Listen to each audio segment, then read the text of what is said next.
Ano name? 2 Corinthians. Chapter 5, verse 17. Second Corinthians. Ito po. Ayun po na eh.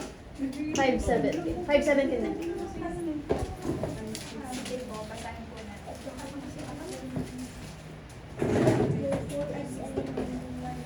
Andyan na po ba kayo?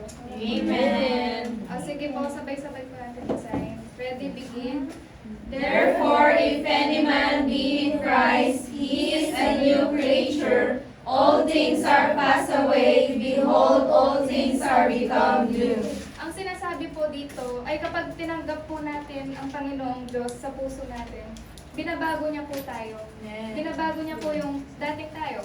For example po, tayo na dating may bisyo. For example lang po tayo na dating may bisyo ay binago niya po kasi tinanggap na po natin siya sa puso natin. Amen.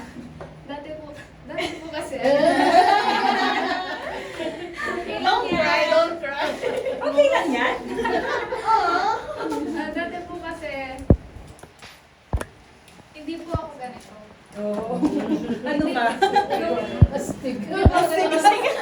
Hindi po ako ganito nung hindi ko pa kilala yung mga salita ng Diyos. Aminin ko na po, isa din po ako sa mga nagbibisyo. Umiinom po ako ng alak. Tapos po, meron po akong vape. May sarili po akong vape. Dala-dala ko mga vape. Hindi ka nag-share? Pack mo muna. Bago ka mag-ano. Kumbaga, na-influensyahan po ako ng mga kaibigan ko, yung mga taong nasa paligid ko. Kasi po, uso po yan eh. Yes. Lagi po akong nakikiuso noon. TikTok, baby no. TikTok, baby no. Geng-geng po ako dati. Sleeping again. Pili ko po, astig ko na Basag sa tigda ngayon. Hindi ko po in-expect na magiging ganito ako. Amen. Praise God. Kasi akalain niyo po yun, hindi niyo po talaga ako mapapabago noon. Kahit Yes. ano pong gawin niyo. Kasi geng-geng. Yung feeling ko po ang astig ko na tignan. Kaya nagpapasalamat po talaga ako sa Diyos kasi Don't mind my neck. kasi umabot po ako sa ganito lalo na nilala ko po yung Amen. Kaya ang magiging title topic po natin ngayon ay How God Transforms Us with His Love. Amen. Paano ba tayo iniba o binago ng Panginoon sa pamamagitan ng pagmamahal? Amen. Point number 1 po, God changes our heart. Binabago po ng Panginoon ang puso natin. Parang tayo po kapag lumalapit po tayo sa Panginoong Diyos, unti-unti niya pong binabago yung puso, pag-iisip at ugali natin. Amen. Alam ko din naman po na hindi po tayo perfect, makasalanan po tayo. Ako po alam ko sa sarili ko na hindi ako perfect kasi marami din po akong nagawang pagkakasala. Sabi po dito sa Ezekiel, sige po, open ko na. Saan yung Ezekiel? Kata po ngatlo, ma'am. Tapos search po. Search. Ayun po. Ganyan ka niya. Ezekiel chapter 36, verse 26 po.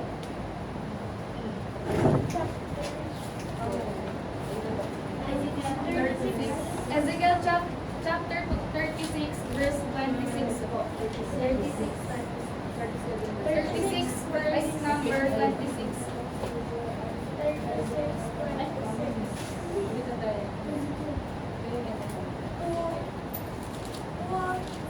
Daniel, Hosea, Joel. Nandiyan na po ba kayo? 36:26. Yan. Nandiyan na po ba kayo? Amen. Sige po, basahin natin. Ready, begin. A new heart also will I give you, and a new spirit will I put within you, and I will take away the stony heart out of your flesh, and I will give you an heart of flesh. Amen. Sabi po sa verse na to ay binibigyan po tayo ng Diyos ng bagong spirit, ay ng bagong puso at ng bagong spirito. Yung heart, pusong handang sumunod sa Diyos. Yung puso yung puso kasi dati ay pusong lalaki po. Pusong lalaki po, hindi po pusong lalaki. Nakakalaban. In short, tomboy po. No, guys. Lalaki po ako manawit dati. Hindi niyo po ako mapapasuot ng dress noon. Nag-flash pala tayo ng picture dyan. Pakita mo guys. Hindi ako pumanunod pang babaeng man. Pag nasa school po ako, pag pumapasok po ako sa school, never niyo po ako mapapagpalda. Gusto ko po, nakapants lang po ako, tsaka polo. Tapos may time po noon, nung nag-class picture po kami. Sabi po ng advisor namin, dapat naka-full uniform. Kasi nga po, magka-class picture po. Tapos, naiya po ako mag-uniform kasi tomboys po. Kasi tomboys po na din ako. Eh, nag-pants po ako tsaka polo. Tapos nung time na nag-picture na po, ako no, po kami nun, doon po ako sinali sa mga panglalaki.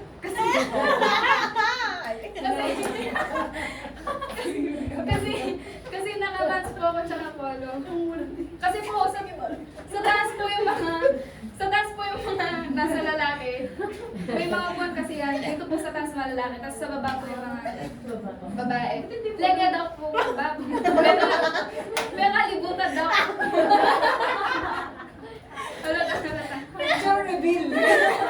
Tapos po pag nagtatraining po kami, laging nakataas yung sleeves. Kaya po, kung iisipin ko po yun, syempre po magsisisi ako, di ba po? Kasi lahat naman po talaga tayo nagsisisi po sa mga pagkakasalan na Amen. ginawa po natin noon.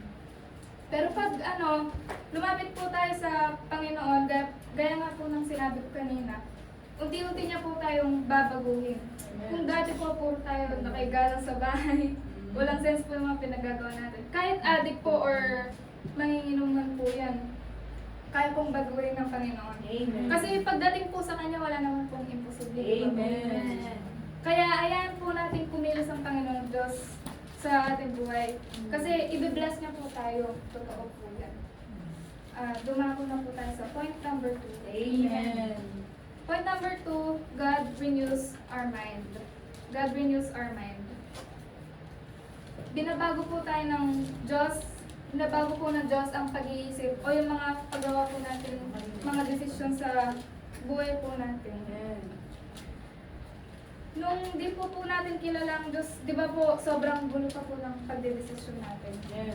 So, agad-agad na lang po natin pinagdedesisyonan agad, kahit mali naman po.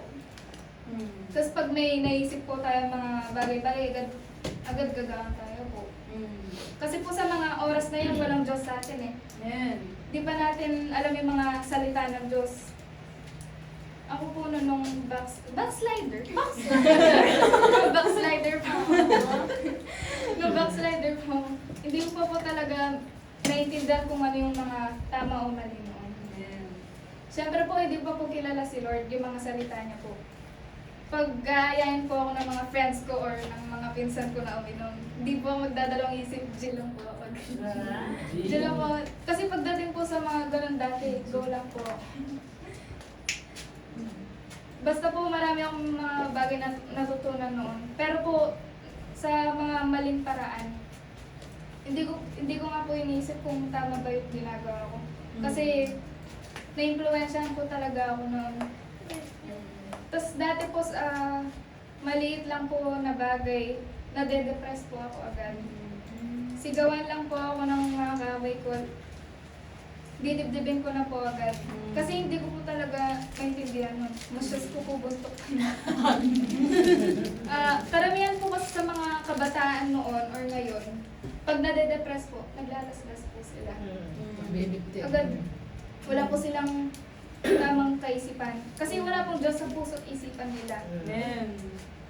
Nagsusuicide pa nga po yung iba eh. Aaminin ko po, isa din po ako sa mga Yung,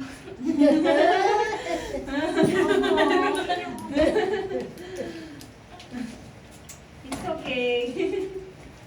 ay, isa din po ako sa mga yun, siguro po, kada isang buwan, meron po akong last tip. Pagaga ka tsura. Pagagaya pa rin dating tambis.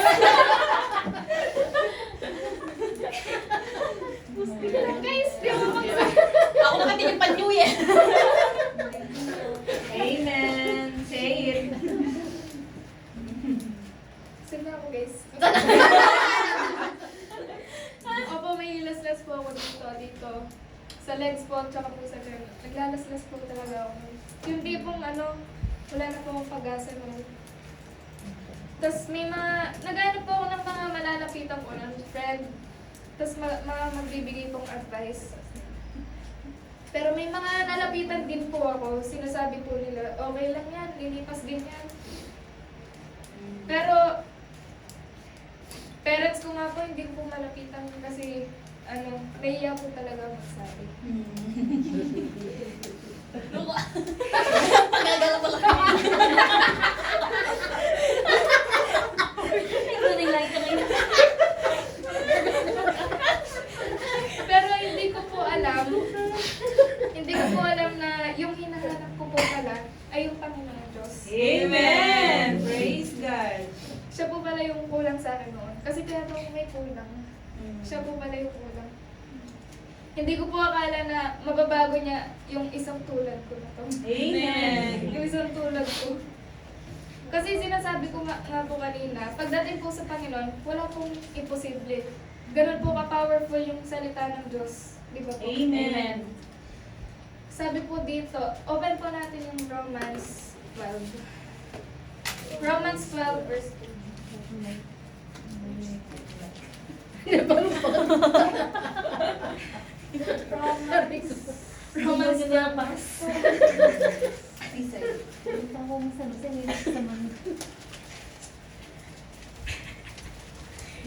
Romans 12 chapter Romans chapter 12 verse 2 po. Ito po.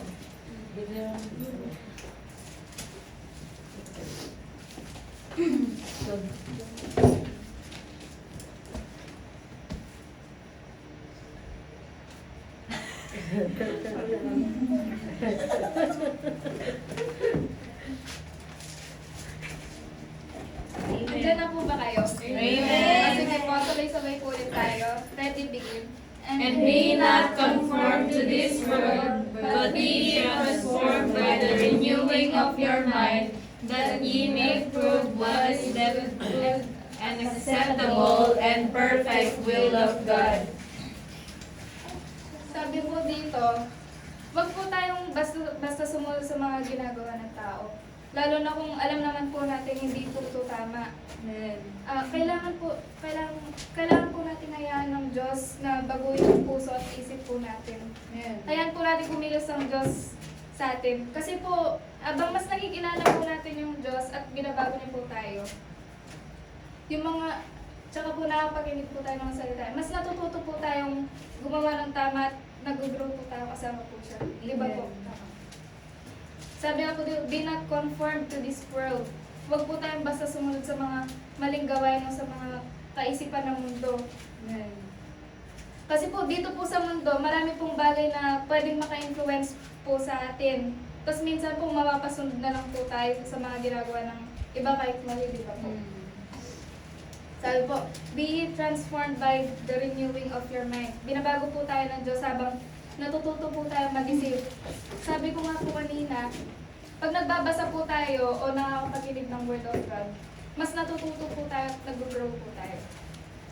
That ye may prove what is that good and acceptable and perfect will of God. Kapag yung mga isip po natin ay binabago ng Diyos, mas naiintindihan po natin.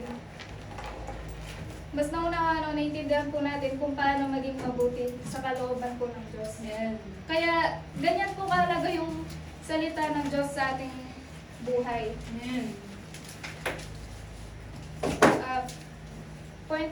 Dumako na po tayo sa point number 3. Amen. Point number 3, God changes our action. Kapag binabago po tayo ng Diyos, hindi lang po yung isip at puso natin yung nagbabago. Pati na rin po yung kilos o yung mga ginagawa po natin. Kasi habang mas nagkikilala po natin ang Diyos at natututo po tayo sa mga salita niya, natututo rin po tayong iwasan yung mga bagay na maling gawain. Ayun po. Ako po noon, hindi ko po iniisip yung mga ginagawa ko. May mga actions po kung alam ko na hindi naman tama. Pero ginagawa ko pa rin po kahit mali. Lagi pong nakikiaway noon. Tapos manistig pa po. Manistig po. Manistig pa po kahit wala namang ginagawa sa akin. Parang katsura mo. Ganun. Tapos lang, naluluka yung basa. Grabe siya. Ganun po ako dati.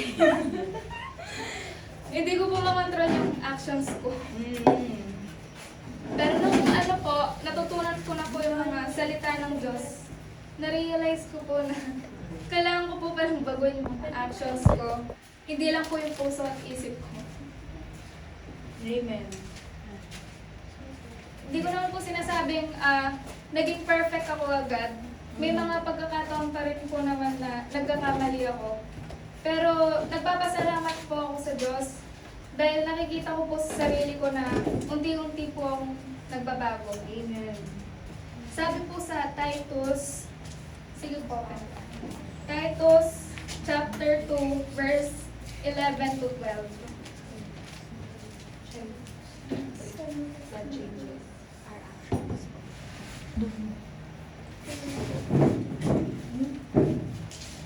Ayun po.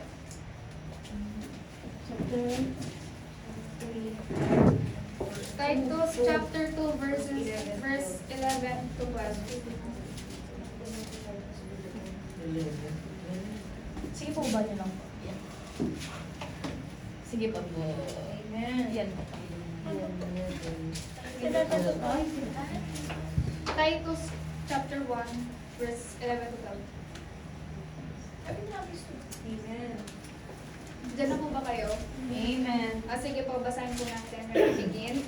For the grace of God that bringeth salvation hath appeared to all men, teaching us that denying ungodliness and worldly lust, we should live soberly, righteously, and godly in this present world.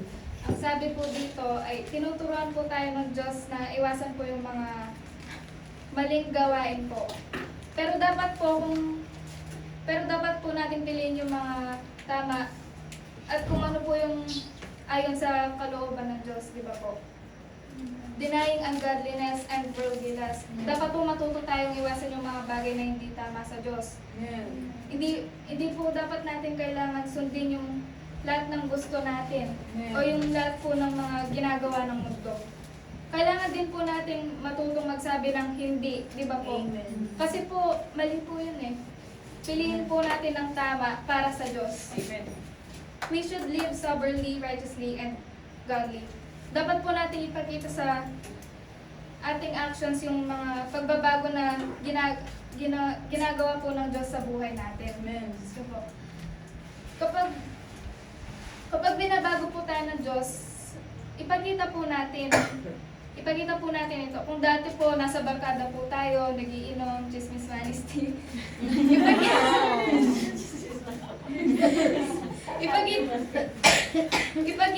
Ipakita po natin kung sino yung binago ng Panginoon. Amen. Ipakita mo kung sino ka. Huwag po tayong mahiya. Kasi para sa Diyos naman po yung ginagawa natin, di ba po? Wala na. Wala. Siguro po marami po sa atin na nakakaranas po na gusto magbago. Pero paulit-ulit pa rin po natin nagagawa yung mga bagay na alam naman po natin hindi tama. Minsan po gusto natin maging mas mabuting tao. Maging mas malapit sa Diyos. Or iwan po yung mga nakasanayan natin. Pero nahihirapan po tayo. Doon po natin maintindihan na hindi lahat ng pagbabago ay kaya po natin kaya po natin gawin sa sarili po nating lakas. Amen. kailangan po natin ng Diyos. Kapag ginayaan po natin siyang kumilos sa puso natin, unti-unti niyang binabago kung paano po tayo mag-isip, kumilos, at mabuhay ng mabuti, di ba? Hindi man po biglang pagbabago, pero makita po natin yan habang mas lumalapit tayo sa Diyos. Mas nagiging iba rin po yung puso natin. Pero minsan po, kailangan po natin bitawan, kailangan muna po natin masaktan para hindi po tayo tuluyang mawala sa tamang daan.